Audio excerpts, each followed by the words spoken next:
Là, je suis en compagnie d'Hélène, qui est l'artiste qui a peint tous ces tableaux que nous avons autour de nous. Et j'aurais aimé te poser quelques questions. Hélène, est-ce que ça fait longtemps déjà que tu peins?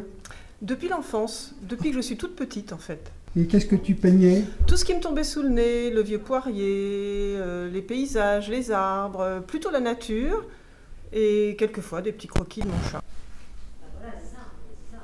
Qu'est-ce que c'est? Alors là, Marceline, ce sont des chardons cotonneux. Ce sont des grands chardons qui sont tout sauvages, qui poussent dans les champs comme ça, qui ne sont pas cultivés.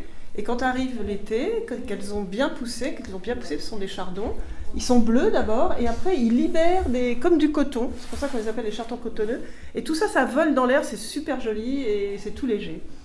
Et c'était où ça? Alors ça, c'était dans la maison de campagne de ma sœur, dans la Nièvre. C'est dans un grand champ qui est un petit peu à l'état sauvage. Et là, je trouve toutes ces plantes, toutes ces grandes plantes qui poussent comme elles veulent. Et je les dessine parce qu'elles me plaisent bien. Et puis j'ai l'impression, comme elles sont très très hautes, d'être moi-même une petite bestiole au milieu des plantes. Et qu'est-ce que c'est comme papier? Alors, comme papier, c'est un papier qui est fait, si on s'approche, on voit bien les petits morceaux de fibres végétales. Ce sont des papiers asiatiques qui sont faits de fibres végétales et en particulier de feuilles de mûrier. Et moi, j'aime ces papiers parce qu'en fait, je les prends tout pur, tout brut en même temps. Et le fusain, puisque là, ce sont des dessins en fusain, se confronte un petit peu à la rudesse et aux aspérités de la fibre végétale, et c'est un petit peu contraignant, mais en même temps ça donne plus de force à mon dessin, puisque mon fusain ne file pas, ne glisse pas, et donc j'arrive à... C'est un petit peu comme une paroi, comme si c'était une paroi, c'est-à-dire que j'ai l'impression de retrouver un peu les gestes des hommes préhistoriques quand ils travaillaient à Lascaux, enfin toute proportion gardée bien sûr, avec les pigments. Donc je me confronte à un support un peu brut. Oui, et là-bas, alors qu'est-ce que c'est là-bas? Derrière moi? Oui. Alors derrière moi... On va s'approcher. Alors derrière moi, j'avais envie de jaune. J'aime beaucoup le jaune. Attends, moi je mets-toi de ce côté-là. J'aime beaucoup le jaune. Et comme je travaille au fil des saisons, j'avais au printemps les premières petites primes verts que j'ai cueillies à la campagne. Donc j'ai dessiné mes primes verts. Ensuite, le printemps avançant, je tombe sur les pissenlits. Et les pissenlits, ce sont des fleurs qu'on ne regarde pas vraiment, qui sont jolies dans les champs, mais qui sont considérées comme des fleurs rustiques.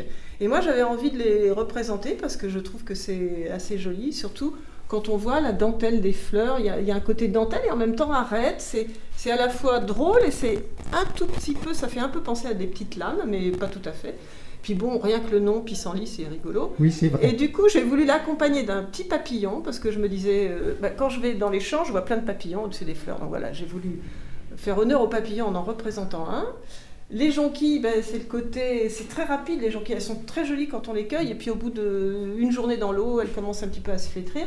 Du coup, j'ai essayé de les représenter quand elles étaient dans leur épanouissement.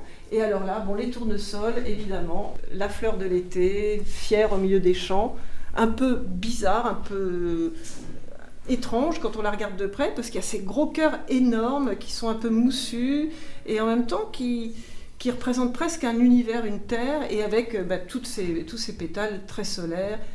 Elles aussi, ces fleurs, elles se fanent très vite, c'est-à-dire on les cueille, en fait on les vole, parce qu'on n'a pas trop le droit normalement d'aller cueillir dans les champs, donc je prends un tournesol au bord d'un champ, en faisant attention, et puis après je la mets dans l'eau, et je commence à faire des petits croquis pour après la représenter en grand format. Donc voilà, là on est dans le solaire, le jaune, le orange, une couleur que j'aime beaucoup aussi et qui est toujours intéressante à travailler.